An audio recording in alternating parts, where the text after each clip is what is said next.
Hello friends, how are you? I hope you will be fine staying at home during this COVID-19 pandemic। और आज हम आपके लिए लेके आए हैं पॉजिटिव वर्ब्स का प्रयोग। पॉजिटिव वर्ब्स का प्रयोग जैसा कि आप जानते हैं इसका यूज़ बहुत ज़्यादा किया जाता है। पॉजिटिव वर्ब्स का यूज़ राइटिंग में भी एज वेल एज स्पीकिंग में भी बहुत ज़्यादा होता है, लेकिन अभी बहुत सारी गलतियाँ भी की जाती हैं इसमें पॉजिटिव वर्ब्स के प्रयोग में। तो आज मैं आपको पॉजिटिव वर्ब्स का प्रयोग बिल्कुल सिंपल लैंग्वेज में बताऊंगा और बहुत ही आसान और इफ़ेक्टिव वे में आपको बताऊंगा ताकि आप कभी भूल ना पाएँ कि इन पॉजिटिव वर्ब्स का प्रयोग कैसे किया जाता है। ठीक है, तो पहले तो हम ये समझ लेते हैं पॉजिटिव वर्ब्स होते क्या हैं। पॉजिटिव वर्ब्स हिंदी में बोलते हैं प्रेरणार्थक क्रियाएँ। पॉजिटिव वर्ब्स प्रेरणार्थक क्रियाएँ यानी कि हम किसी दूसरे को प्रेरणा दे करके, इंस्पायर करके, एनकरेज करके कोई काम करवाएं या कोई काम करने के लिए प्रेरित करें, तो उस समय जो वर्ब वहाँ पर यूज़ होती है उसे हम बोलते हैं पॉजिटिव वर्ब। और इंग्लिश के अंदर पॉजिटिव वर्ब्स 3 होती हैं, मेक, गेट, हैव। इन तीनों को हम पॉजिटिव वर्ब्स बोलते हैं और इन पॉजिटिव वर्ब्स का हम प्रयोग करते हैं। कैसे करते हैं वो आपको बता रहा हूँ। अगर आपने ये सीख लिया तो डेफिनेटली आपकी इंग्लिश बहुत अच्छी हो जाएगी और आप बहुत अच्छे से बोल पाएंगे, लिख पाएंगे अच्छे से।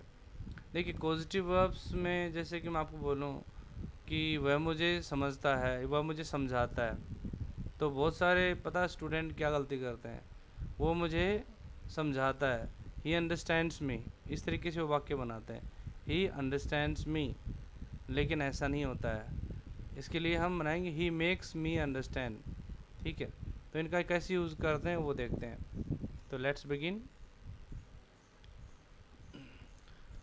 जब कर्ता किसी काम को किसी दूसरे व्यक्ति से करवाता है तो उस वाक्य में हम पॉजिटिव वर्ब्स का प्रयोग करते हैं। यानी कि जब कोई सब्जेक्ट किसी काम को किसी दूसरे व्यक्ति से करवाता है, खुद ना करके किसी दूसरे व्यक्ति से करवाता है, तो उस सेंटेंस में हम पॉजिटिव वर्ब्स का प्रयोग करते हैं। अब सबसे पहले हम जानते हैं यूज़ ऑफ मेक। मेक का प्रयोग कैसे करेंगे।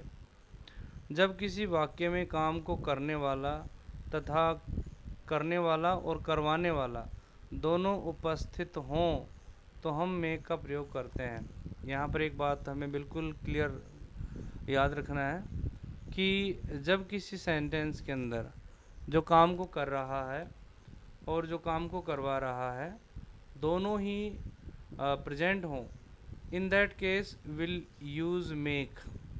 ठीक है, क्योंकि मेक का एज ए पॉजिटिव वर्ब का मतलब होता है इंस्पायर करना ही होता है। इसका स्ट्रक्चर है, सबसे पहले सब्जेक्ट लगाएंगे, उसके बाद मेक जो पॉजिटिव वर्ब है हमारी, इसके बाद में एजेंट जो काम को कर रहा है, फिर इसके बाद में वर्ब की फर्स्ट फॉर्म और उसके बाद में ऑब्जेक्ट अगर हो तो। अब एक बात हमें ध्यान में रखना है कि मेक के बाद में जब वाक्य में मेक आ जाए एज ए पॉजिटिव वर्ब तो आपको यहाँ पर एजेंट आएगा और एजेंट के बाद में हमेशा वर्ब की फर्स्ट फॉर्म ही लगेगी। ठीक है, ये यूनिवर्सल फैक्ट है, बहुत सच्ची बात है और इसमें चेंज नहीं होता रूल। तो मेक के बाद में हमेशा वर्ब की फर्स्ट फॉर्म का प्रयोग किया जाता है। कुछ एग्जांपल्स देखते हैं। ही मेक्स मी लाफ, वह मुझे हंसाता है।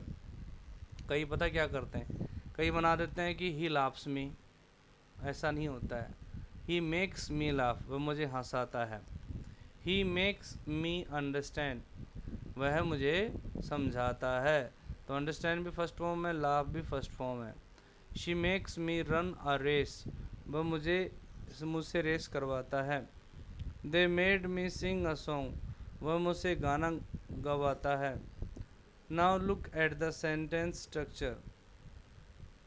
देखिए, सॉरी हमने सेंटेंस स्ट्रक्चर वो पहले ही देख लिया है। अब हम बात करेंगे यूज़ ऑफ गेट और हैव। गेट और हैव का प्रयोग कैसे करते हैं। तो सबसे पहले तो अभी गेट और हैव का बाद में करेंगे, पहले आप मेक का दोबारा से देखिए। मेक में आपने क्या क्या देखा, किस तरीके से समझा, देखो कुछ हम डिस्कस कर लेते हैं। जैसे उसने बच्चे को रुलाया, he made the child cry या weep, he made the child weep. He made me go to Delhi, यानी कि मैं दिल्ली नहीं जाना चाहता था but he made me go to Delhi. He inspired me to go to Delhi. ठीक है। इसके अलावा ही मेड मी डांस, उसने मुझसे डांस करवाया। मैं नहीं डांस करना चाहता था, but he inspired me to dance, so he made me dance. My mother made me harvest the crop, my father made me bring milk. तो इस तरीके से आप देख सकते हैं कि जो ये इसमें कहीं ना कहीं जो सब्जेक्ट है वो इंस्पायर कर रहा है एजेंट को काम करने के लिए। अब हम नेक्स्ट प्रोसीड करते हैं, यूज़ ऑफ गेट या हैव। गेट या हैव का यूज़ कैसे करते हैं?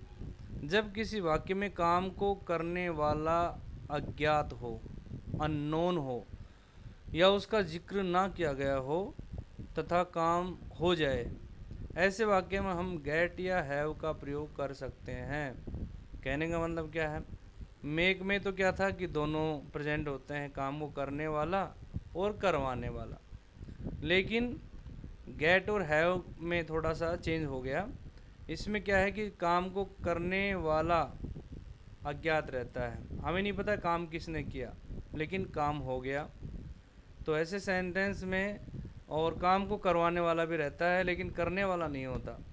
In that case will use either get और हैव। ये इसका स्ट्रक्चर है। सब्जेक्ट, उसके बाद में गेट या हैव में से कोई एक वर्ब लगाएंगे हम, पॉजिटिव वर्ब, फिर कोई एक्शन या पर्सन, कोई काम या कोई व्यक्ति जिस पे काम किया जा रहा है वो, और उसके बाद वर्ब की थर्ड फॉर्म। एक बात यहाँ पर हमें ध्यान रखनी चाहिए कि गेट या हैव के बाद में हमेशा हम वर्ब की थर्ड फॉर्म का यूज़ करते हैं। मेक के बाद वर्ब की फर्स्ट फॉर्म, और गेट और हैव के बाद में वर्ब की थर्ड फॉर्म का प्रयोग किया जाता है। अब कुछ एग्जाम्पल्स हैं। I got my house painted, painted is the third form. I got my house, my house क्या हो गया? My house, my house is a piece of action, जो काम हो रहा है, यानी किस पे हो रहा है? घर के ऊपर काम हो रहा है। मैंने मेरे घर को पेंट करवाया। अब पेंट किसने किया? ये अननोन है, हालांकि ये अनुमान है अपना कि पेंटर ने किया होगा पेंट, लेकिन हमें इस सेंटेंस में पता नहीं चलता कि काम किसने किया है, but the work is done. So in this case I will use either get और have. I got my house painted भी सही है, या I had my house painted भी सही है। He had his hairs trimmed, उसने अपने बाल कटवाए, या he got his hairs trimmed, ये भी सही है। तो both are correct. They got the temple demolished, उन्होंने टेम्पल को डिमोलिश करवाया। अब डिमोलिश का मतलब क्या होता है? ढहाना, ब्रिंग डाउन। तो उन्होंने मंदिर को डिमोलिश करवाया। तो डिमोलिश किसने किया? नहीं पता, बट मंदिर जो था वो डिमोलिश हो गया। राजू गोट इज ड्रेस टेलर्ड, राजू ने अपनी ड्रेस सिलवाई। ड्रेस सिल गई, किसने सिली? पता नहीं है, हालांकि गैस कर सकते हैं कि टेलर ने सिली होगी, लेकिन काम हो गया यहाँ पर लेकिन इस सेंटेंस में हमें पता नहीं चलता। We had a dinner cooked, हमने अपना डिनर कुक करवाया। We got a TV fixed, हमने अपने टीवी को ठीक किया। इस तरीके से और भी एग्जाम्पल हम ले सकते हैं।